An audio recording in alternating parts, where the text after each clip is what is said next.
Good evening, dear students. Welcome back to Shavi classes. Today, again, we are going to start the poem that is Dust of Snow, written by Robert Frost. Today, we will be going to do literary devices. And my dear students, believe me or not, but you will not get this much of literary devices on other, you can say, other platform, right? I have done each and everything very briefly, and moreover, students, you will get the answers from here only, right? In your exam, you will get the answers from here only. So let's continue with that. Yes, my dear students. So we have learned yesterday the poem that is Dust of Snow, and the main agenda of the poem being positive in any type of situations, right? So here, what we people are supposed to do, that in any type of situations, what we people are not supposed to do and what we people are supposed to do. The very first thing is that stay positive in all circumstances. This is not about the poem, this is about your real life experiences also. You might have seen so many problems happening in your family, and how your parents they used to tackle it, how your parents they used to give you the fees without telling you that they are not able to do so, but they are doing, they are positive enough. Then here we have seen that crow and hemlock tree became source of energy, source of joy. Even negative things can have positive effects, right? Even negative things have positive effects. So it's up to us that how we people are going to take the type of thing, right? So let's continue with the literary devices. But before we start the literary devices, first of all, again I want to tell you that uh, positivity, the importance of positivity, right?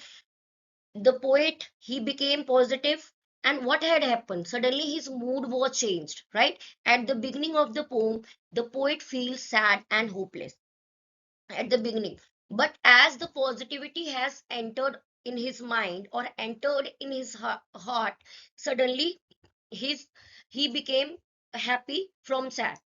Now when a crow shakes dust of snow from a hemlock tree, it suddenly changes his mood. He begins to feel refreshed, peaceful, and positive. It shows that a small moment can bring a big change in our emotions. We have seen that, we have read the poem, that how the poet's emotion has transformed from one to the another, from being negative to being positive. That again we need to understand. Yes. So the next point, that is symbol of hope. If we are positive enough, then what will happen to us, my dear children? It will bring automatically hope in ourselves. The dust of snow stands for hope, purity, and renewal. It shows that nature can heal us and bring happiness even on a dull day. That was a dull day. You have seen in the countries where huge snowfall occurs. What happened? The people used to stay at home, right? You can say they everything was covered with snow, the people are not going outside of the houses, no hustle and bustle, right?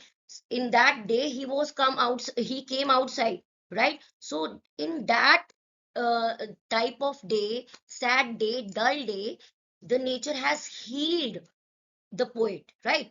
The tiny snowflakes. Now, coming to the next point, that is the tiny snowflakes teach us that even little things in life can make us smile. It's reality. The little things, very small, small things. What is dust? What is a dust? Dust is a fine particles. Some we can't see even, right? So dust, what dust is doing? It has changed the poet's mood and bring a smile on his face, right? Now the most awaited part of this session has come, that is literary devices. So my dear students, what are literary devices? Literary devices, basically they are the techniques to make writing expressive, convey emotions, emphasize ideas, create effects in in some writings like in literature, right? Just like I'm just giving you one example, that if we talk about women, the woman is naturally human beings, they are beautiful. But if a woman, she used to wear jewelry, she became more beautiful, she looks more beautiful, right? In the same way, these literary devices are made to make poem beautiful, right? It creates rhythm, it creates impressions, it creates expressions, it creates emotions, emphasis ideas, and effects on the mind of the reader, right? Now coming to the next part. Yes, the very first literary device is alliteration. Alliteration is what? It is the repetition of consonant sounds, right? And at the beginning of the words. You need to remember that it always come at the beginning of the words, right? And you need to understand the difference between alliteration and consonants. Consonants. Consonants is also a literary device, right? And alliteration is also a literary device. Consonance is also a literary device in which the repetition of consonants occur. Here also repetition of consonant sounds occur, right? But what is the difference? Difference is that in alliteration, the consonant sound occurs at the beginning of the words, but in consonants, it can occur anywhere in between of the word, um, beginning of the word or middle of the word. I'm right. Before that, you need to understand what are consonant. Consonant, A, B, C, D, A to Z, right? A to Z, we call it alphabets, out of which five vowels are there: A, E, I, O, U, and remaining are consonants, right? So here repetition of consonant sounds at the beginning of words is alliteration. Now you need to understand. See, has given my heart, has given my heart. Her sound is repeating. Has, her, given my heart. You can check. Her is at the beginning. Again, heart, her is at beginning. So here, for one example is has given my heart. Then and saved some part. Saved some. Sir sound is repeating. Sir sound here and sir sound is here. So and saved some part is again is the repetition of the sounds. Then what does it affect? It creates a musical rhythm and draws attention to key phrases, right? Its effect in the poem. Now let's come into the next point, that is imagery. What is it? What is an imagery? Image, right? Sometimes what happens, we read a story. Then after reading that story, a image come in our mind, right? So dust of snow actually creates image in our minds, that one tree is there, snow is falling, somebody is standing or sitting under a tree. We can visualize that. That imagery has been created here. Using words, using words to create vivid pictures in the reader's mind, right? Dust of snow, the very first word, dust of snow, evokes a visual image of fine snow falling from tree branches, right? And what is its effect on the reader's mind? Helps the reader imagine the cold, peaceful winter, right? In this poem, poet has used symbols to represent deeper meanings. Crow is a symbol of sadness or bad omen. Hemlock tree is a symbol of poison or negativity. Dust of snow is a symbol of positivity and change. So you have seen that how these bad sources or bad omen or negativity has become the source of positivity for the poet's change of mood, right? And what is the effect of it, why the poet has explained these positivity and negativity, and what is the relationship of both the things, shows how even a small incident can change one's mood from gloom to joy. See, it was not a, it has not taken so much time, just few seconds. right? The as the dust of snow fallen down, suddenly the poet's mood has been changed. Now student, let's come to the next literary device, that is the rhyme scheme. We have already done this rhyme scheme in my previous class. So rhyme scheme is ABAB, right? Yes. Now coming to enjambment. Enjambment is a literary device when a line of poetry continues without pause or on to the next line. Here I want to show you that, see here, the way a crow, no comma, no full stop, nothing is there, shook down on me. Again, the line is continuing to the next line, no comma, no pause, from a hemlock tree has given my heart, right? So this is known as the enjambment. What is this? This is the enjambment, right? When one line is continuing to the next line without any comma, without any pause, without any full stop, so that is a enjambment, right?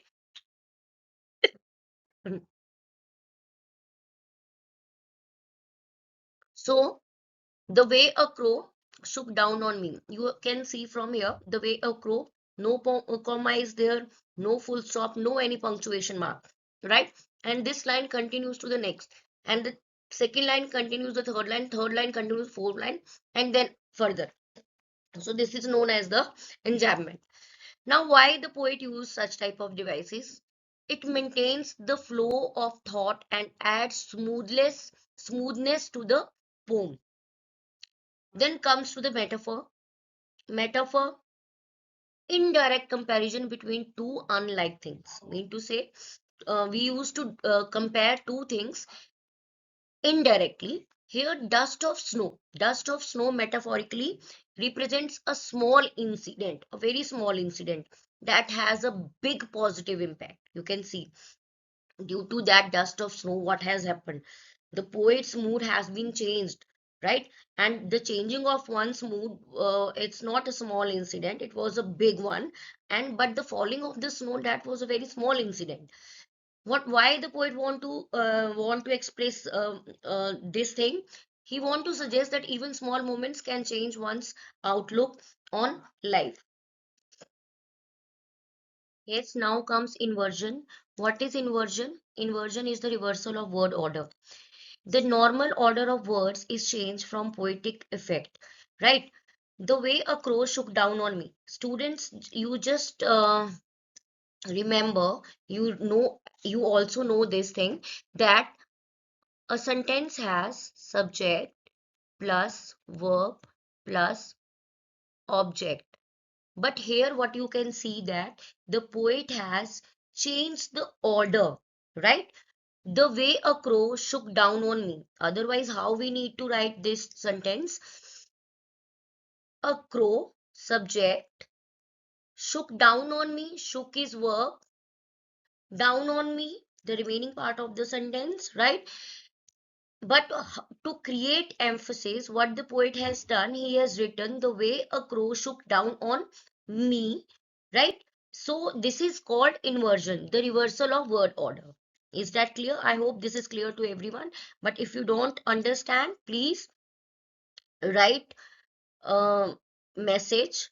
Please write a message whenever you feel that I want to understand this part, because this is very important. Inversion is very important, and such type of question comes in your exam. Then contrast. Here the poet is talking about two opposite ideas put together side by side. Here opposing ideas placed side by side. You know very well, we from the beginning of the poem we are talking about two different types, two different ideas, like positive and negative. Here also we are talking about the same thing, that the poet is talking about dark and negative symbols. What are dark and negative symbols here?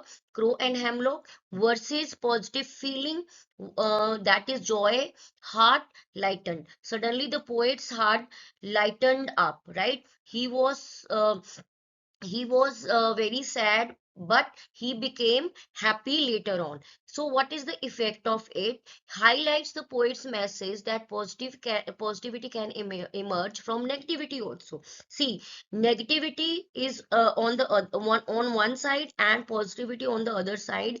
And from where this positivity has come, it has come from the negativity. This is what we need to understand. Yes, now let's talk about the tone of the poem. Students, so many times the question come in your exam that what is the tone of the poem, or what is the mood of the poem. So tone is exactly about the mood of the poem. So what is tone actually? The poet's attitude or mood in the poem. Tone shifted here in this poem.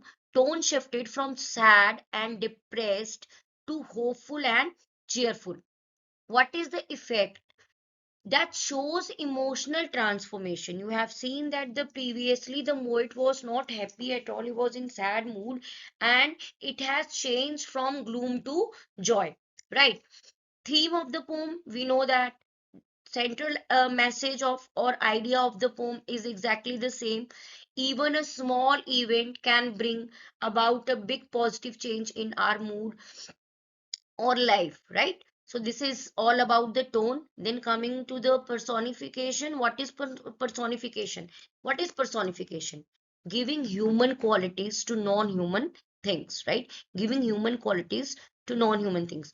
Although in this poem, it is very mild use, right? Very less use. You can say the crow seems to intentionally shake the that snow on me. The what the poet has described here, that the crow has done this act intentionally, as if performing an act to cheer the poet, right? Adds life and gentle playfulness to the natural scene. So this is what the poet is sitting under a hemlock tree. Suddenly a crow came and shook down on him. Shook down on him means that intentionally he has done. But crow has not done anything intentionally. He just came. He's a bird. He just came and sat on that tree. What had happened? Suddenly the snow started falling with the sitting of the when crows sat on that tree. Suddenly there is a motion on the tree, there is a jerk in the tree, and snow started falling, right, for a few seconds. What is the result? The poets distracted from its deep thoughts, and he saw the beauty of the nature, that is falling of the snow, and his mood changed. He noticed that crow, he noticed that hemlock tree, and then started comparing the things. That is what had happened. Okay. Now, the very important thing, that is irony. Irony is what? When the result is opposite to what is expected, right? Irony, when the result is actually opposite to what we have expected. Sometime what happen, I mean, we are ready for the party and we are happy very much, right? Suddenly we are not supposed to go there, right? Then we have to sit at the home. That is the irony, that yes, we get up, we get ready, and we are not able to go. We planned so much, but we are not able to fulfill that. Exactly happened opposite, that we want to go outside, but unfortunately due to something we have to stay at home. So what is I usually a crow and a poisonous tree bring negative thoughts. Definitely, if we talk about the negative things, then if we surrounded by negative things, the negative things will give us negativity only. But here what had happened, they bring happiness to us. Opposite, totally opposite, right? The thing has happened. That is the irony. What was the result of that thing? If we people are surrounded by negative people, then automatically our parents usually used to say that do not be a part of bad company, right? But no, it is not possible for us to not to become the part of a bad company. But what we people are supposed to do, see, each and everything on this world has something positive hidden inside them. So what we people need to, we need to identify those positivity. right? So here what had happened in the poem, that these negative things like crow and a poisonous tree, they had brought the positivity in poet's mood, right? This shows that beauty and positivity can come from unexpected or unpleasant sources also. It's not necessary that you people are always get the happiness from positivity only. If you are and your mind is ready to accept the things, then you can search, you can find the positivity from negative sources as well. Now coming to again one more important part, that is synecdoche. What is synecdoche? Synecdoche, what is this synecdoche? And see, the literary devices which I have made you done here in this session, these are very important. The questions come from these literary devices oftenly. It represents a part from the whole. A part represents the whole, right? Small part represents the whole parts, or vice versa, opposite of it. So here, when a part of something represents the whole or vice versa, opposite, mean to say, when a part represents the when a part of something represents the whole, or when a whole represent is as a part, right? Small part. For example, has given my heart a change of mood. Here we are not talking about particular heart, that the poet's heart filled with happiness. Here we are talking about poet's emotion, poet's emotion, right? Here we are not talking about this particular heart, rather we are talking about poet itself, right?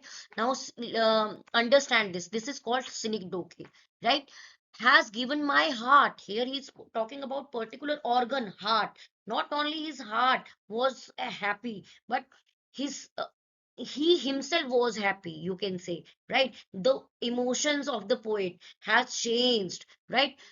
Here, heart represents the poet's emotions or mind, not only the heart, right? Not only that particular part, that particular organ, rather standing for the whole person. What is the effect of this? It shows that the poet's entire emotional state has changed, not just his heart, literally. We are not talking about that the poet's only heart has changed, but the poet himself has changed. The emotions of the poet has changed. That is known as synecdoche. My dear children, this is, you need to understand that sorry, these terms are very important, and questions come from these section only. And soon I will in 2 3 days I will bring you a set of questions in basically in which all these terms will come, right? That will help you in your board examinations. Again, one very important literary device, that is transferred epithet. Transferred epithet is what? When an adjective or descriptive word is transferred from the person, it actually describes to another noun, right? Transferred epithet. Now you will see here, I'm again repeating it. When an adjective or descriptive word is transferred from the person, it actually describes to another noun. For example, the dust here, usually a lifeless, dull word. Dust, basically. It's a lifeless thing. Dust. We ordinarily we never keep the dust with us. We never feel happy seeing a dust, right? But here, what had happened is transferred to describe snow, something pure and light. See, dust of snow. Dust, usually a lifeless word, lifeless thing, or we people never like dust, and is transferred to describe a snow that is something pure and light. This suggests the emotional dullness of the poet being transferred to the environment before it brings him joy. Again, I'm sorry. Again, I am repeating, what is transferred epithet? Transferred epithet is what? When an adjective or descriptive word is transferred. Here, The dust of snow. Here the dust has been used and it has been transferred to explain the another phrase that is a noun. Dust of snow, right? uh, Dust of snow, right? Dust is, what is dust? It is a lifeless, dull word and is transferred to describe a snow. Dust of snow. It's describing what? Another noun that is snow, right? This suggests the emotional dullness of the poet. The emotional dullness, the poet here, dust is described with the emotional dullness of poet, right? Being transferred to the environment before it brings him joy. Dust, snow, and this environment is bringing him joy. It adds emotional depth.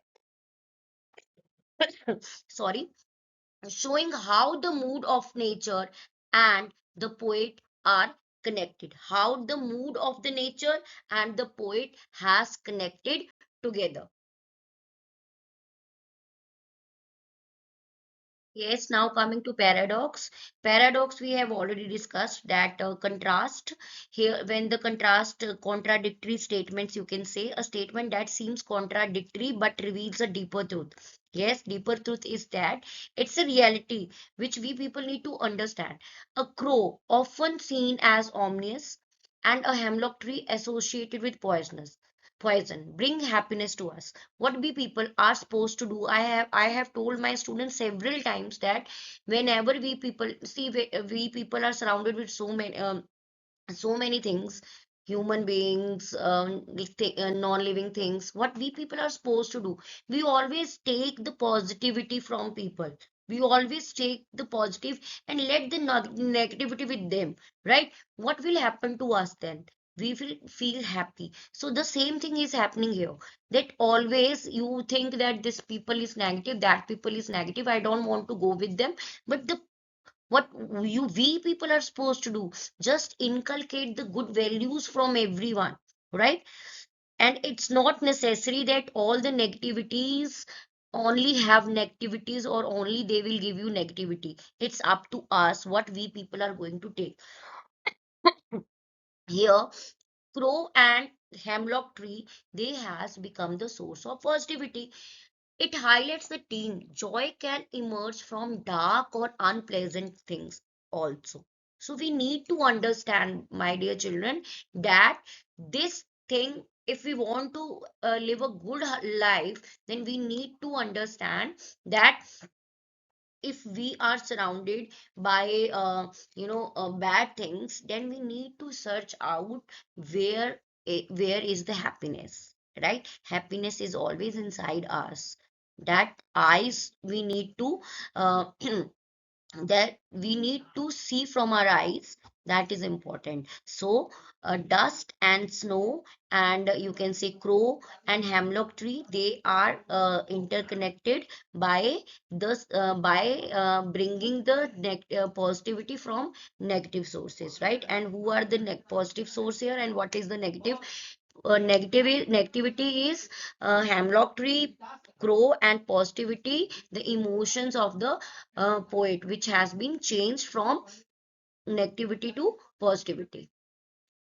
Now coming to the next, that is assonance.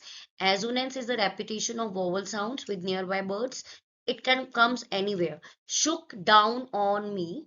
O sound, long O sound. Shook, SHOOK, shook down on me. O sound is coming. Then next line, has given my heart. Has, a sound, AE sound is repeating. Has given my, given, earn, has given, has given, again a sound is coming, heart, right? Repetition of AE sounds. It adds smoothness and musical rhythm to the poem. So you will see when you will understand this assonance that in the poems oftenly these terms are used like assonance and consonance. So you need to understand this thing. Then coming to the consonants, I told you what is the difference between alliteration and consonance. So here again comes consonance. Consonance is the repetition of consonant sounds, especially at the end or middle of the words. I told you at the beginning of the word, that is the alliteration, but if it come in the middle of the word or at the end of the word, it becomes your consonant sounds.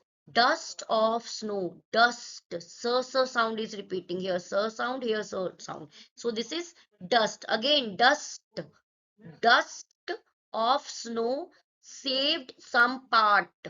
Ter sound is repeating here, sir sound and ter sound is repeating. So we need to understand again this thing. Give the poem a pleasing flowing sound. So whatever we people have done, I hope you understand, and feel free to discuss with me, ask me questions. I will give you the answers. And soon I am going to in 2 3 days I will bring a set of questions, MCQs, in which based on these literary devices, because this is bit complicated and students um, get confused in this, right? And I hope so. Thank you so much for joining my class, and I hope you people will uh, like and subscribe and share as much as you can. And please uh, like for my motivation, and I will motivate you with my set of questions. It will help you in your board exams. Thank you so much. Have a nice day ahead.